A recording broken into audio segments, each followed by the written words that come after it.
Hi, everybody. Happy Tuesday. It's a Tuesday.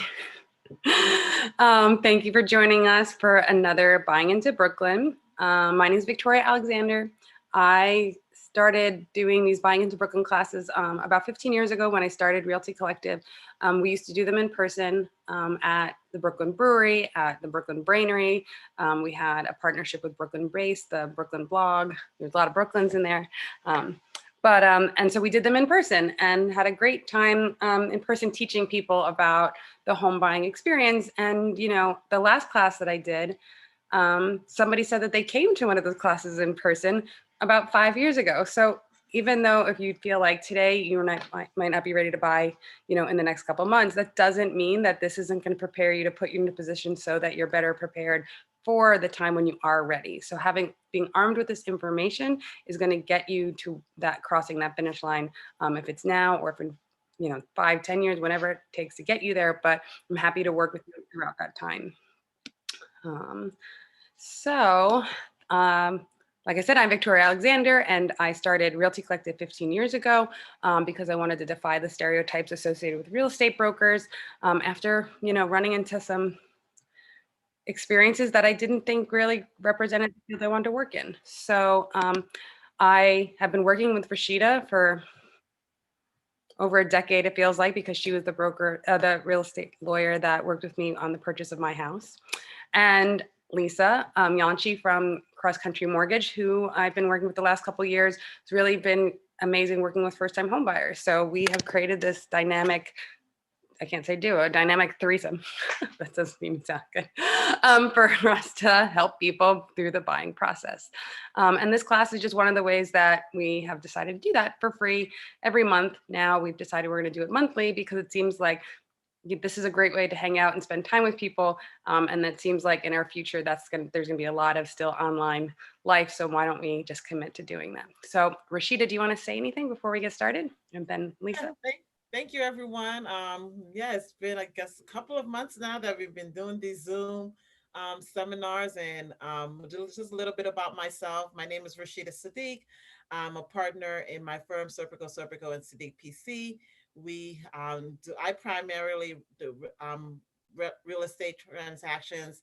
Been practicing for over 18 years. I represent lots of buyers, first-time buyers, especially sellers, etc., in regard to their purchase sales in both New York and New Jersey. I always kind of tell my clients I liken it to a roller coaster. So whether it's your first time, your second time, your third time, it's definitely a ride that you're going to be getting prepared for. And hopefully you're here today, and we can help you at least start preparing and mentally getting yourself ready for when you eventually take that leap and get on that line for that roller coaster. So look forward to sharing some knowledge again today. Lisa? Mute. My internet's a little wonky, but hopefully this will stay okay.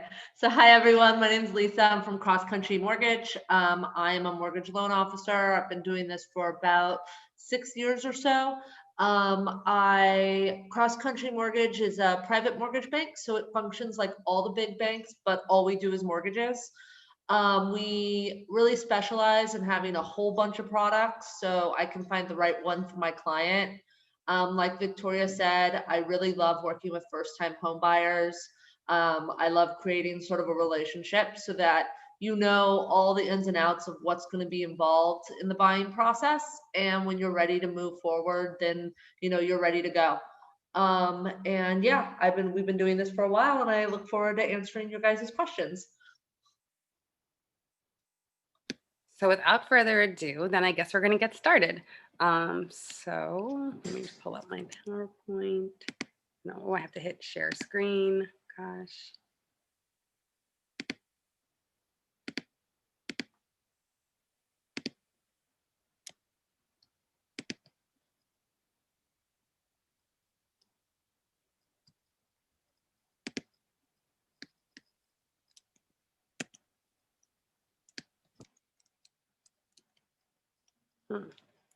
Can you guys see the PowerPoint? No.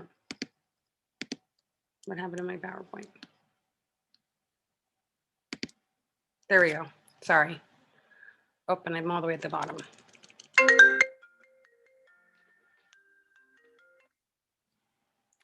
Okay, sorry about that. Buying into Brooklyn. So I should have started sharing the screen a little bit ago. Oh, there's Lisa, Rashidah, and I looking fabulous. So one of the first things that we'd like to talk about is why should you buy now? The rent's too damn high. Well, right now we all know, especially in Manhattan and parts of Brooklyn, the rent isn't too damn high. Rents have historically come down, and renters have a lot of leverage. So that could be a motivating factor if you're in if you're locked into a lease that has a high rent and you're ready to make a change.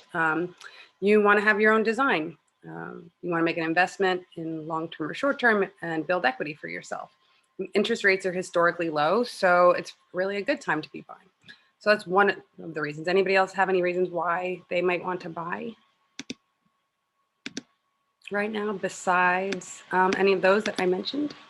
Okay, then Sam's going to share a link for this, but we have a rent versus buy matrix that the New York Times developed that you can plug in all of your life decisions and it will come up and tell you if you should buy or if you should continue renting. I would say rule of thumb is if you don't plan on staying in New York for 5 years, don't buy a co-op and make sure if you want to buy a condo, that's fine, even if you're going to leave in under 5 years, because you could most certainly rent it out if the rents go back up. So that might not make the most sense, but they can plug in all your numbers on this matrix and tell you if renting or buying might be right for you. So the first thing I tell everybody before you start going on StreetEasy and Zillow and looking into HGTV, obsessing over real estate, is to assemble your team. Every buyer, every seller needs a team of people that are going to help facilitate and educate them on the process and, ride the roller coaster with you. Rashidah and I both say it is a roller coaster and a very strong emotional roller coaster for buyers specifically. So assembling your team, you need an attorney, Rashidah, mortgage broker, it's Lisa, a buyer's broker. I know that everybody gets confused about what the brokers do, but a buyer gets a buyer's broker and the seller gets a seller broker. If you walk into that apartment that you found on Zillow or StreetEasy, the person there showing the apartment represents the seller. If you message somebody on StreetEasy and they said that they were a buyer's broker and because you were trying to message the apartment, you can get, now the way they have it set up, pulled into working with somebody that you have not vetted, have no referral to and don't really know. And so I think you're hiring everybody here for a job. You should interview them, ask them questions. And I have a list of questions to ask for each person that I'm happy to share with you. But you're going to be spending a lot of time with these people and you should feel like you like them and trust them and that they're going to be a good advocate for you. Then the other people you might need are contractor, architect, inspector, and you need some lead time. If your lease is up in 30 days, buying something probably in that time frame is not going to happen unless all of the stars align magically for you. So then financing.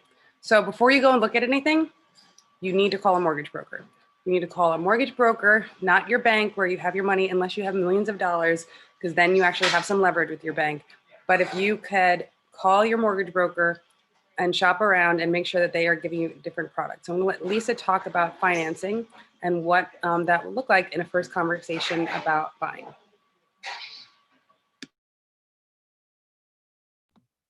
Yes, so financing is actually, I think, much more personal than one initially thinks when they begin this process.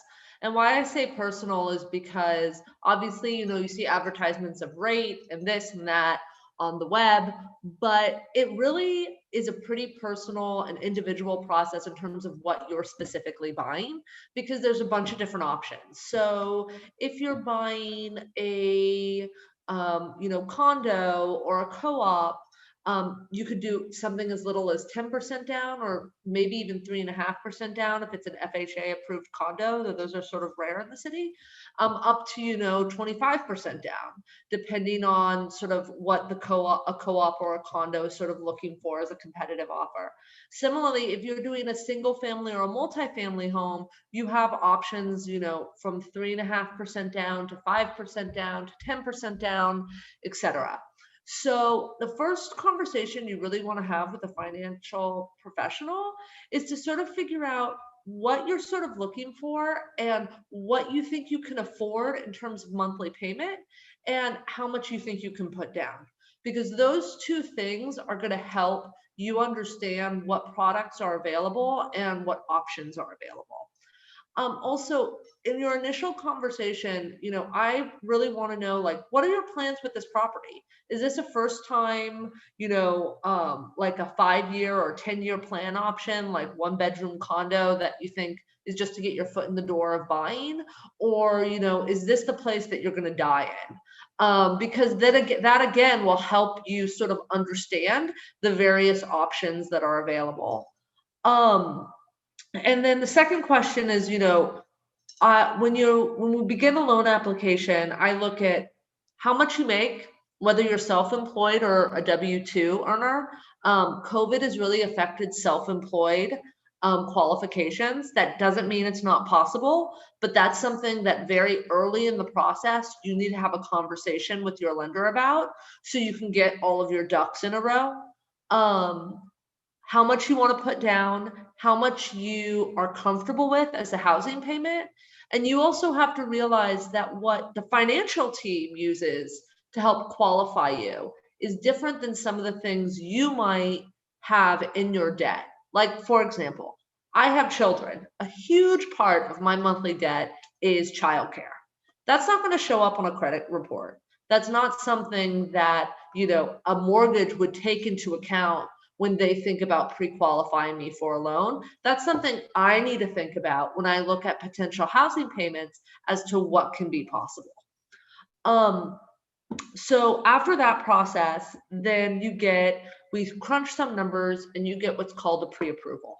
And that pre-approval is really a working draft for you to then go out with Victoria or your real estate professional and start looking at places. I say it's a working draft because as you start to see things, you're going to get closer to the number that might actually be the kind of place you're going to buy. So maybe you start looking for things at 500,000 and then you're like, no, I think I want to buy something way more. Then again, you would come back to your mortgage professional and we would re-crunch those numbers to give you a pre-approval that would work. That is sort of the beginning of the process. And then once you have that pre-approval, you're going to move over with Victoria to start looking at things. So that might be a good place to transition. Unless people have questions, I'm happy to answer now or at the end. Anybody have questions about what is an FHA and anything for COVID? Like you said, freelancers should be more prepared for hurdles because of COVID than they were previously, which I already thought it was very difficult because since I own my own business, I always was challenged and had to have my parents co-sign my mortgage. So, even as an adult, it's still something you have to deal with if you're working for yourself. So it's not totally that embarrassing. And also if you're freelancing a lot, so the general rule with COVID is that we need to see that you that your business is open and it's functioning close to the level of last year. Or we have to readjust the numbers because then we can't use your tax returns from last year because that income isn't equal to what you're making now. The other thing with self-employed is you really need to look at the tax returns. So what I always tell my self-employed borrowers, if they're looking to buy in that fiscal year, is show me a draft of your tax returns before you file. Because then again, we can sort of tweak the numbers a little bit to help with your pre-approval process. General rule is if you didn't pay taxes on the money, you can't use it to qualify. Good to know. Okay.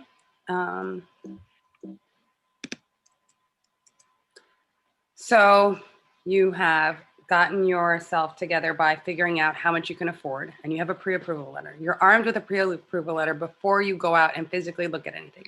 And yes, you are allowed to physically go look at things in today's age. We have to fill out a lot of COVID forms. There's a liability form and a questionnaire that every agent asks me to send them within 24 hours of our appointment to see the property, because they want to know that your answers are within the time frame that you're going to be there, and that you're not you're taking this seriously. And we all have to wear masks, but they are doing block appointments, so we can go see property in real life.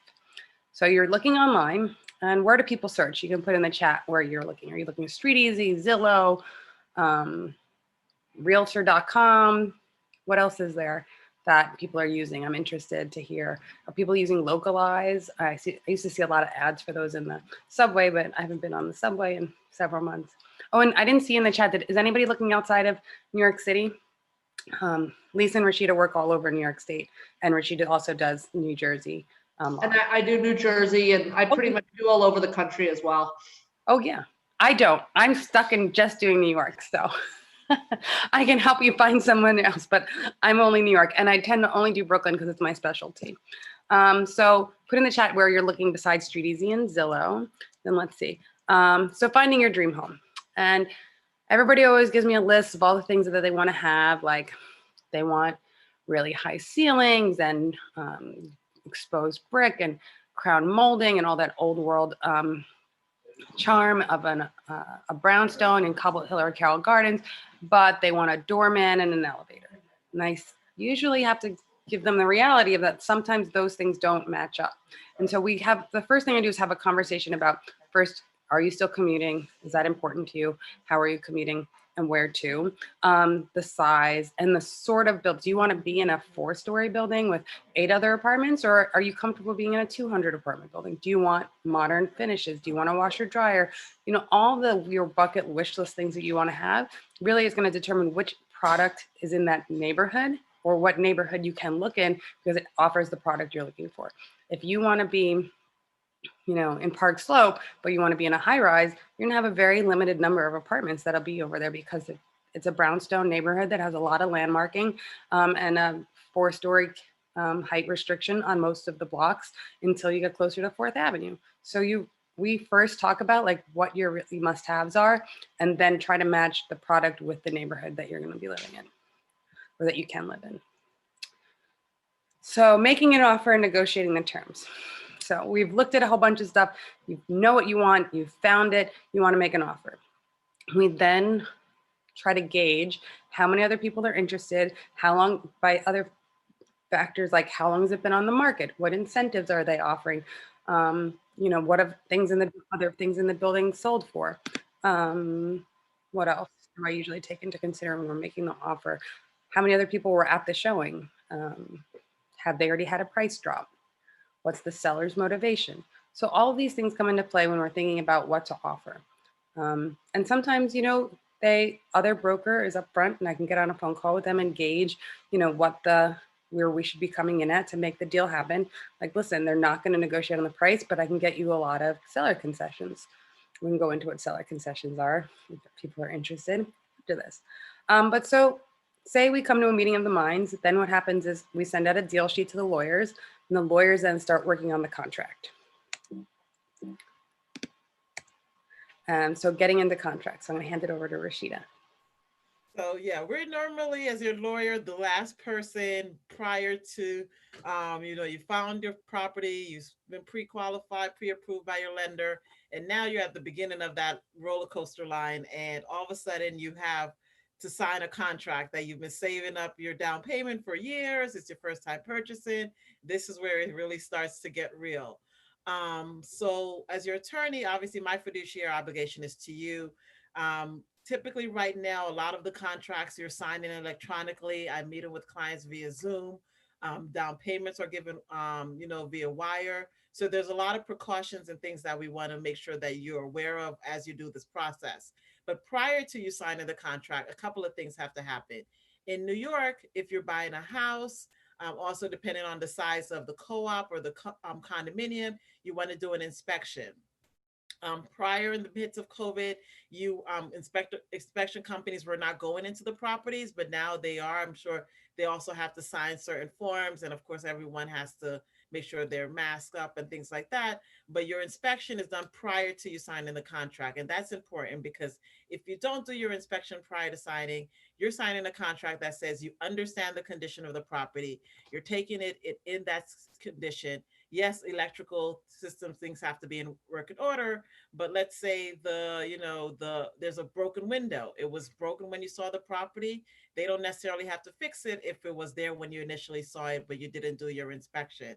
So that's one of the things that happened prior to you signing.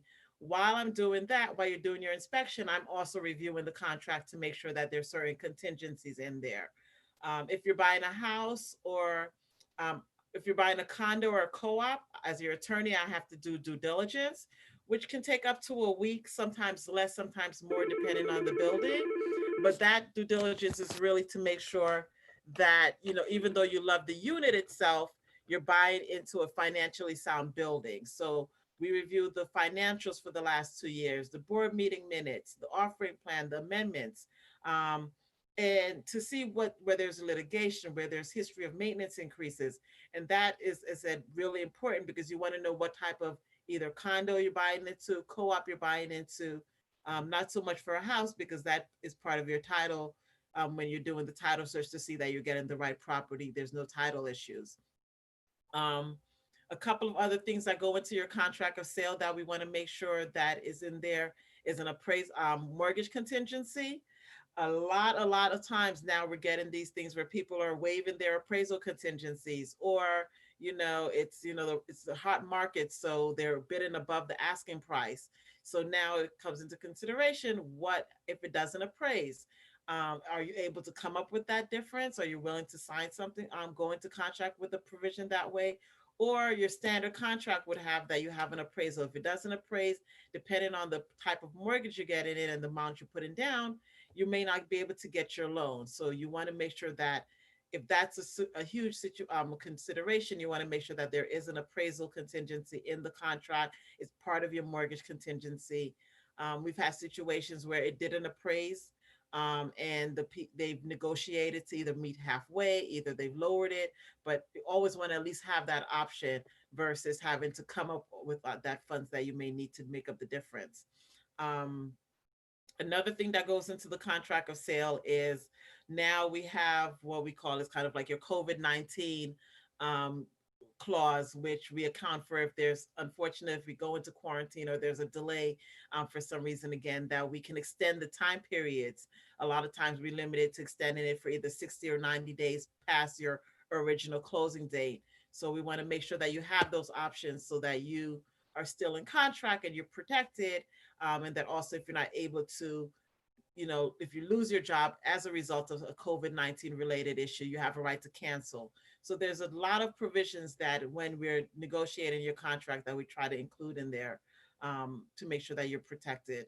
But generally, for a contract of sale, your contract would have your mortgage contingency. That's 30 to 45 days for you to get your mortgage. And then your closing date is normally around 60 days to close if you're buying a house or a condo. If it's a co-op, it's a lot longer. It's like normally around 90 days because you have to get your mortgage and then you have to get approval by the board. So you have a couple of extra steps that you have to go. But we like to keep that, we have those dates in there so that everyone's on the same page as far as timing wise, locking in your interest rate so you know about, when you're anticipating closing. And then of course, like moving, if you're a seller, the seller may have to, have to coordinate with them getting out of the property in time for you to move in. If you're renting, whether you're gonna, if you have to get out of your unit by a certain time, your rental place, and you need to close. So we want to take those into consideration. But all of that's in that contract of sale that you sign. Once you sign, as I said, your down payment is given. Typically, your standard is 10%. Signing on contract, that's either sent via wire to the seller's attorney or to me, and then I send it over to the seller's attorney. The seller then signs it, and now you're in contract, and then the next steps begin regarding your mortgage, title, etc. Just kind of thinking of things that really we're seeing now. I say really kind of for your contract of sale, it's been the appraisal has been the main thing that's been coming up lately in regard to deals. I don't know if Lisa, you've been seeing that on your end, but that's been kind of coming up. I don't know if the banks are being extra conservative now with the appraisals, but we've been getting some appraisal issues that have been coming up. So we always want to make sure that as soon as you get into contract that you're, the first thing they do, hopefully the second is go ahead and get that appraisal done so we know if there's any issues coming up. Let's think. Closing the deal. So I had a closing today. I wasn't sure if I was going to be able to get here on time for this 4 p.m. Seminar, because the closing was originally scheduled for 11 o'clock. The bank this morning, the bank attorney had no documents, had no wires, so we had to push it to 12, and then it got pushed to 1 o'clock, and then we're still waiting for funding approval. So we were able to squeak it in, but the closings now, we're doing most of them now semi in person. So you're meeting with your attorney, with your potential the bank side of it, and sometimes the seller comes now. A lot of times before, the seller was sending us the documents in advance, and then we coordinate that way. But today we had a full closing with all the parties. Everyone obviously had masks, etc. But it was roughly around a 2 to 3 hour transaction closing with enough. Typically, your closing is about 1 hour to 2 hours for your closing. I hopefully 2 to 3 hours. That's this one was crazy. 3 hours because we were waiting on the bank to get. Then they had to run to get the checks, and it was as I said, we squeaked it in for this 4 o'clock, but I made it happen. Sounds intense. And I'm that's gonna. that is, if you have an attorney, you want to make sure that they're able to kind of figure it out to make sure that you close on the day that you're scheduled to Right, close. and you don't spend your whole day waiting around. Yes. So I'm just going to circle back before we go into, I think we have a couple points to go over, but there's some questions. And one of them that I can answer is how long has a property been on the market matter for negotiation? So when a property's been on the market a while, depending on what market you're in, because, Brooklyn is different than upstate and Manhattan, all those things comparison. It tells me a couple things. Either one, if it's been on a long time and the price hasn't changed, it means that the seller is stubborn and there might not be room for negotiation because they are waiting for their price. That doesn't mean we shouldn't try, but it means don't get your hopes up that you're going to be able to get it for under what they're asking for, because they have consistently have it on the market for a while now and the number is what it is and they haven't, adjusted. And usually people that are more motivated to sell would make an adjustment. And then, so that's the other reason. And then if it's been on the market a short amount of time and you see that there's a lot of interest, it gives less room to negotiate. But I would say a 30 to 60 day window gives you some leverage there because they're probably contemplating making an adjustment on their price, but not necessarily ready to do it yet. So that's how I usually think about taking into consideration how long the property's been on the market. Someone asked about if we have a list of inspectors and appraisers. So we have a list of inspectors. Appraisal companies get ordered through the bank, and they have to do it through an outside sort of service now. Lisa, you can talk about that. Obama changed the rules after 2008 and 2009 financial crash to protect us all. Yeah, exactly. So appraisers the appraisal system is a little different than the inspection, right? Like Rashidah said, the inspection is for you, so you know what you're getting. The appraisal is for the bank, so they know the value of the money they're letting you borrow. Okay, that's sort of the difference of the two. Appraisals are sort of by definition conservative. So I haven't seen, Rashidah, appraisals come in that low on the purchase end. I have had a few come in low lately on the refinance end.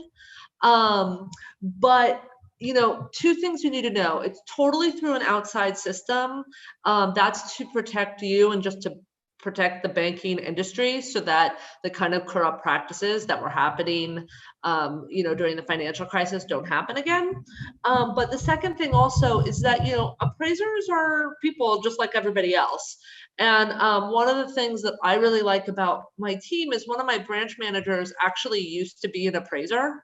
So anytime one of my appraisals come in low, the very first thing I do is email him and I say, hey, what do you think about this appraisal? And he'll take a look and sometimes he'll say, yep, that's legit. That makes sense. Or he'll say, no, you might have some wiggle room. Let's try to find some different comparables. And then we reach out to the realtor. And I do have to say the company that we use is is they're very open to reevaluations. I just had one that I tried and they said, nope, that's the value. So then we did the best we could. But they are, you know, there is a little bit of flexibility, but at the end of the day, the appraisal is the appraisal. So you have to sort of go from there. There were 2 questions on mortgage end. Do you want me to answer that now, or do you want me to wait? Let's just do it. Go for it. So one person asked about doing 50% down, 100%. You can do as much down as you want if you have the funds to show that you can cover that down payment plus closing costs. I think that example was a 2-family when you're going to rent an apartment. You can always also use rental of a unit and a multi-unit to help qualify. There's a few, you know, things you have to jump through, but just so you know that is an option as well. Someone asked about unemployment. So if you don't have a job right now, you can't get a mortgage. So if you are unemployed because of COVID or it's shut down, then really your only option would be to find what we call a guarantor. So someone who could be on the loan with you, that we could use their income to help qualify you. Typically it's a parent or a spouse or a close family relative, typically someone with very little debt, but very high income so that they can help qualify you. If you're thinking of going freelancing, this was a similar question. You're going to, so if you tomorrow started your own business, to use that freelance income, you would have to wait a minimum of a year, most likely 2, unless you have a history of self-employment in the past. So again, those are like sort of a little bit more delicate, like complicated scenarios. And those are examples of, you know, getting on the call with a professional to talk to them. You know, maybe that means you can't qualify for a mortgage this year, but you can get yourself in the right position so that you're ready to buy in a year or 2. I think that was it. Someone said, just to make sure I get this right, when you get a mortgage qualification and all your paperwork in order, you don't take out the loan until after you sign the contract. You don't take out the loan until after you close. So the contract just gets you into contract, and then the contracts and all of your paper go to underwriting. Lisa, I'll let you talk about that part. Sure. So the first part I talked about was the pre-approval, right? That's to shop around for a house.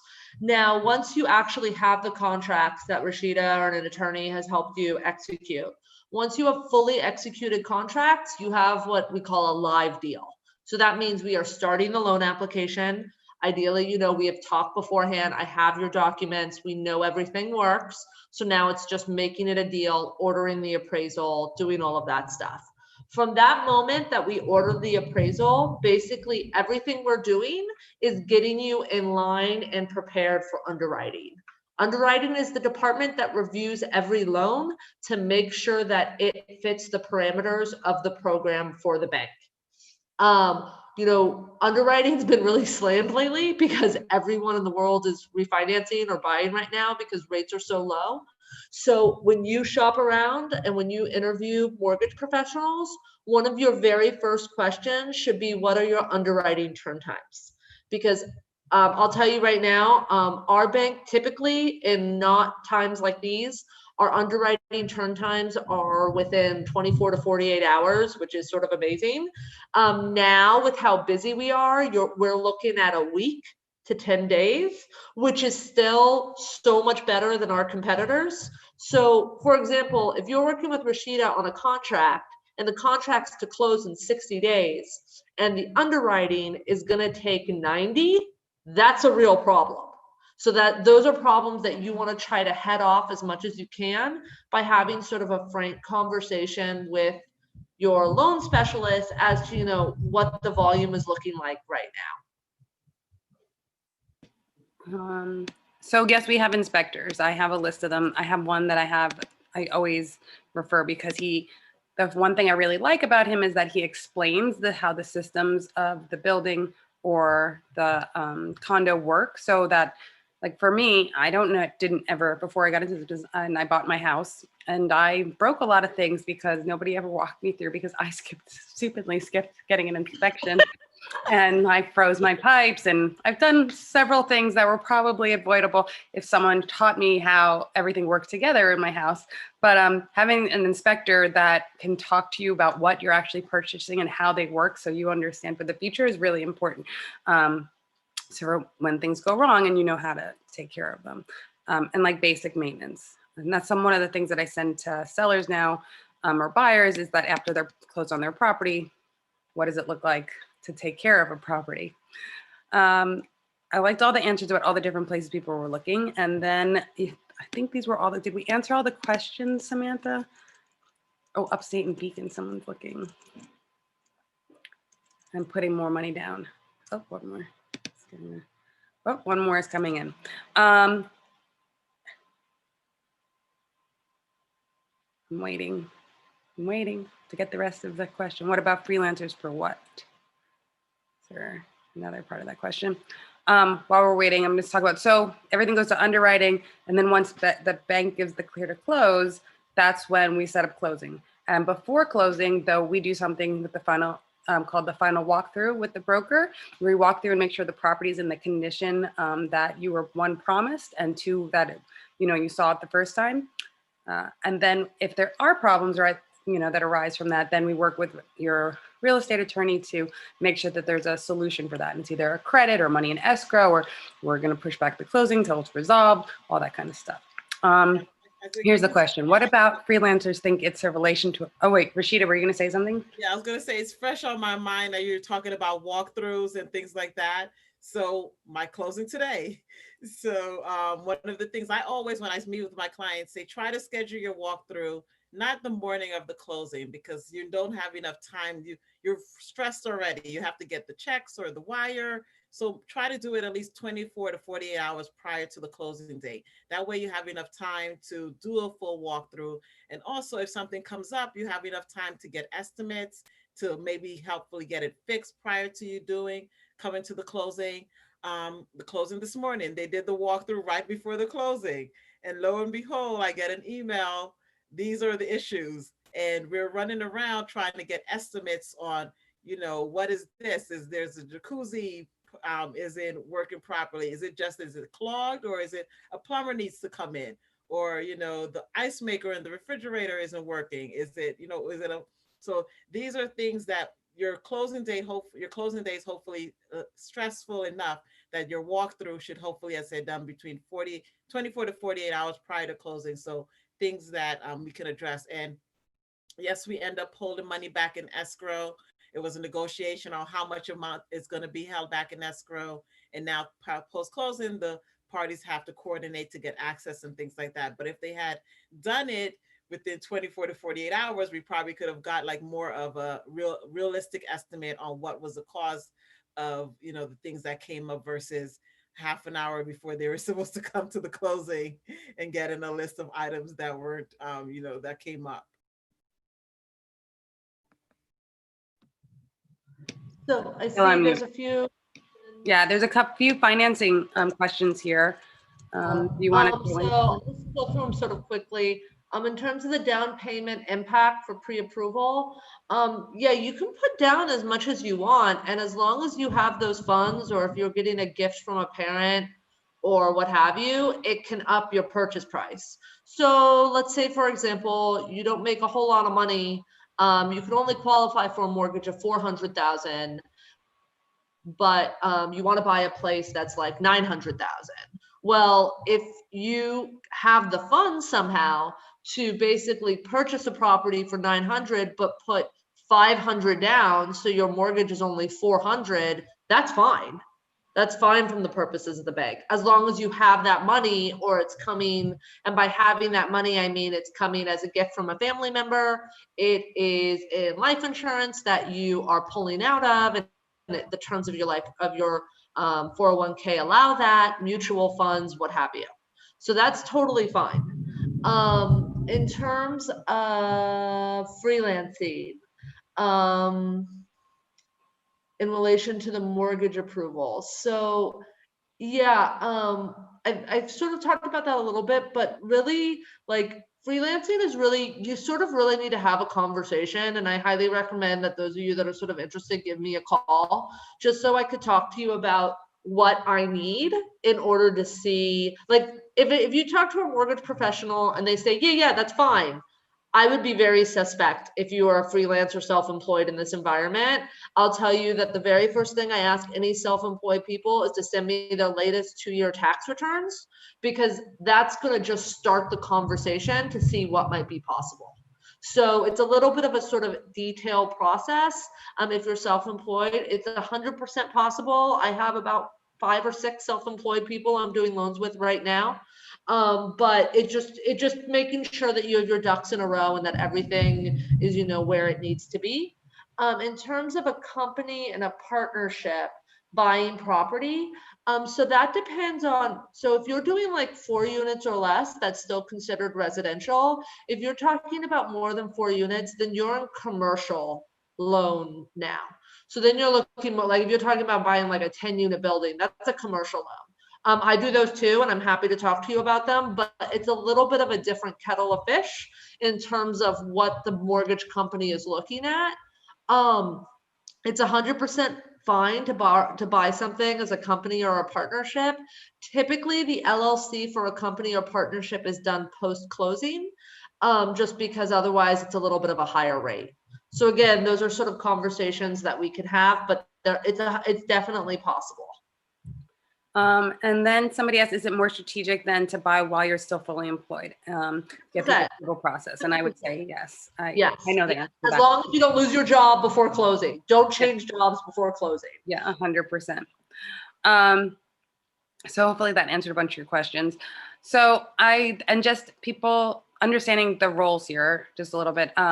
So as a buyer's broker, I represent and advocate for you, just like your whole team would. Rashidah and Lisa and I would all advocate for you as the buyer to help coach you and guide you through this whole process.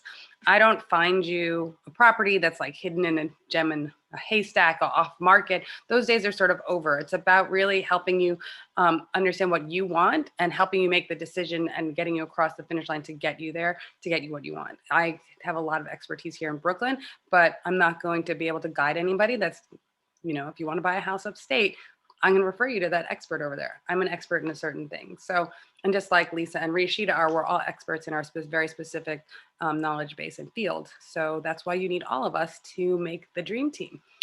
I don't know if there's other questions here. I just wanted to clarify the role part because somebody messaged me. Any questions about a buyer or a seller's broker to understand those roles, or about any of the due diligence that Rashidah does? Co-ops and condos have a different, you know, due diligence process. Someone wrote, if I just opened my LLC this year, what will be taken in consideration for a residential loan? If you just opened it up this year, if you haven't filed your taxes yet, it's like it doesn't exist. Sorry. But again, then this is a really good time to have a conversation so that, you know, if, you know, your plan is to buy, you know, after January, what you might need to file to make that happen. And, you know, to just have your ducks in a row. So when you're ready, you're ready, you know? So that doesn't mean you can't ever, just maybe not like, you know, this month. Someone asked about HOA fees, which homeowner association fees, which we don't really have HOA fees here in New York. We have maintenance and or common charges, depending if it's a co-op or a condo. So how it impacts mortgage lending, Lisa, I mean, that's a debt to income ratio. I mean, they're going to count that as part of your debt and expenses. Correct. Yeah. It's going to be counted as part of your housing payment. So it'll just be included in the calculations. Oh, you're on mute. Other questions? I was asking for other questions. I wanted to just do a shout out to the person who's also looking in California. I'm from there and I've done loans there as well. So if you want to reach out, I would love to talk to you about some of the areas. And I know some really good realtors there as well. Yeah, if anybody wants to come up mute and actually talk about their specific situation, like we have a little bit of time, we have probably about 15 minutes left before we wrap things up. but I want you guys to feel comfortable talking and asking us questions, not necessarily having to put it in the chat, but to talk to us directly. Then if you don't want to talk now, we can continue the conversation offline, but happy to answer anything that we possibly can now while you have our full attention.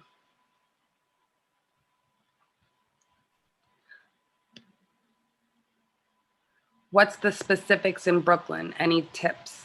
Specifics in regards to what? Just what's happening in the market? Sure. Well, it depends on where you're looking. If you're looking in Park Slope, Cobble Hill, Carroll Gardens, anything with outdoor space, you're probably going to be competing against people. Just like everybody here, interest rates are really low. I'm also in the market, not in Brooklyn and upstate. So there's a lot of competition because it's just historically low interest rates. So everybody's realizing that it's a really good opportunity to buy. And you are sometimes paying a premium for that purchase, especially if you're looking for something that everybody else has or everybody else wants. So right now, everybody in COVID times wants outdoor space, washer, dryer, dishwasher, amenities, and not so much common space amenities, but their own private amenities. So a lot of the places that people are looking at right now that I'm showing them have outdoor space. That's just high on the wish list. They're asking about Bushwick, Crown Heights. So I would say that you have less development there. So you have less things with, not so much Bushwick, probably Crown Heights, new construction. So I think it's harder to find co-ops and condos in those neighborhoods. There probably are some townhouses available. And that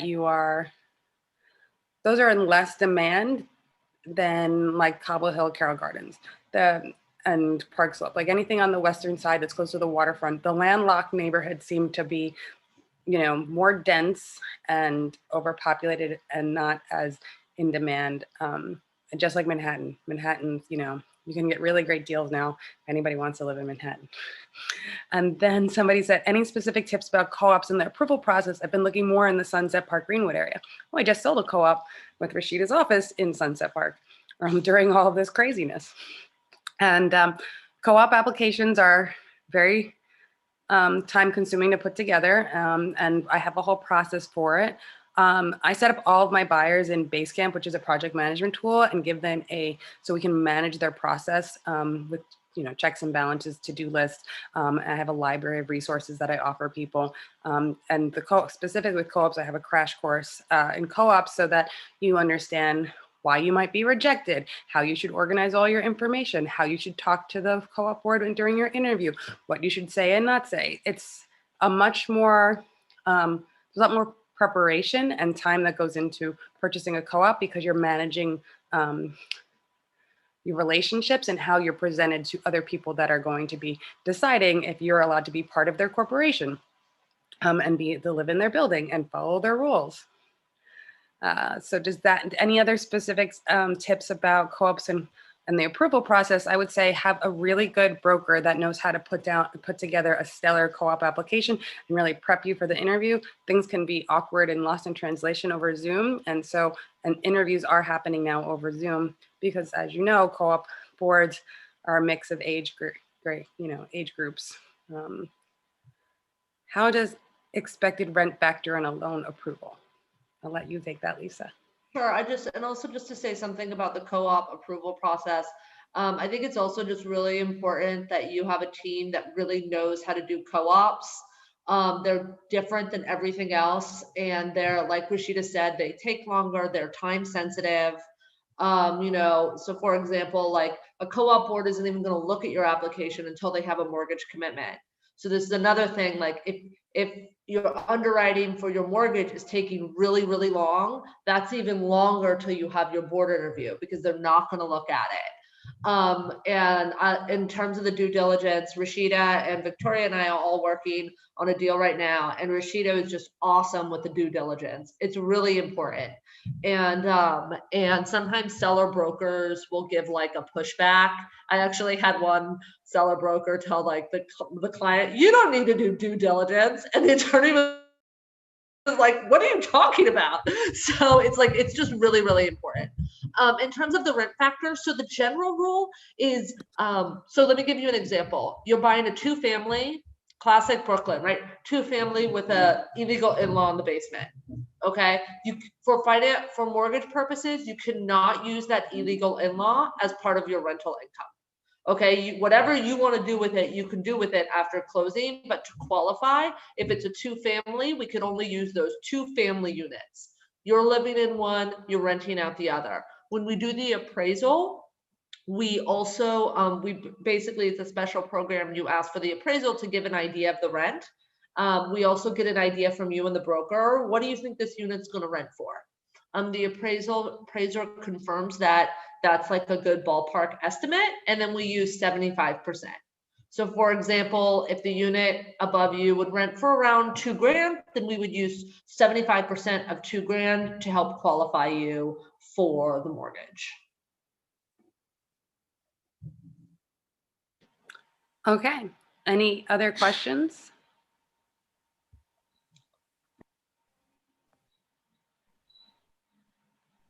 Okay, I think then we're gonna wrap things up.